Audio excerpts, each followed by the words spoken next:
Kementerian Energi dan Sumber Daya Mineral (ESDM) berniat membagikan 500.000 unit rice cooker kepada masyarakat.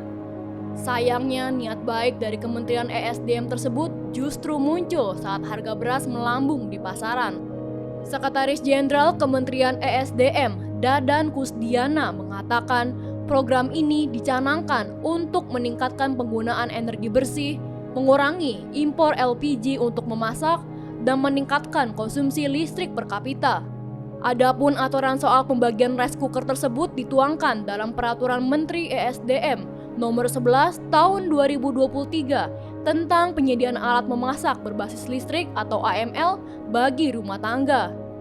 Namun, pembagian rice cooker yang menelan anggaran 347,5 miliar rupiah justru terlihat dipaksakan. Sebab kebijakan tersebut muncul saat Presiden Joko Widodo mengakui tingginya harga beras di pasaran. Melambungnya harga beras, kata Jokowi, karena 23 negara menutup keran ekspor beras. Begitu yang namanya India plus 22 negara lagi stop, tidak mengekspor beras di semua negara, harganya naik semuanya.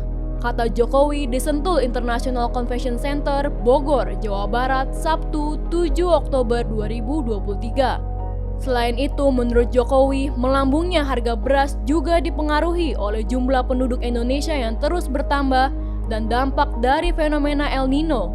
Terkait kebijakan yang bertolak belakang tersebut, ekonom Pergerakan Kedaulatan Rakyat Gede Sandra menjelaskan kebijakan Kementerian ESDM membagikan rice cooker memang tidak bertujuan untuk ketahanan pangan.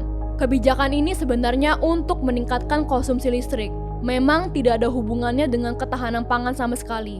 Jadi kalau disandingkan pernyataannya ya tidak akan nyambung, ujar Gede kepada Forum Keadilan Senin 9 Oktober. Gede menjelaskan mungkin dari pemerintah terjadi oversupply listrik. Nah, oversupply listrik tersebut dapat ditanggulangi dengan adanya kebijakan Kementerian ESDM itu. Karena waktu itu pemerintah membuat proyek pembangkit listrik 35.000 megawatt dengan asumsi pertumbuhan ekonomi di angka 7%. Ternyata 5% saja susah. Tetapi karena sudah terbangun, akhirnya listriknya berlebih. Ini namanya oversupply, ungkapnya. Gede menambahkan, ketika warga yang menggunakan AML meningkat, otomatis tagihan listrik meningkat. Meningkatnya konsumsi listrik ini yang diincar oleh Kementerian ESDM sebagai dampak ekonomi kebijakan mereka. Meskipun begitu, kata Gede, kebijakan bagi-bagikan rice cooker ini tidak ada urgensinya sama sekali. Ia justru khawatir kebijakan tersebut hanya sebatas proyek untuk kalangan tertentu. Tidak ada urgensinya sama sekali. Itu kan proyek kan ada vendor. Dengan anggaran sebesar itu, mungkin harga rice cookernya hanya beberapa persennya, imbuhnya. Gede menyarankan seharusnya dicek siapa-siapa saja di balik proyek itu. Jangan sampai ada udang di balik batu.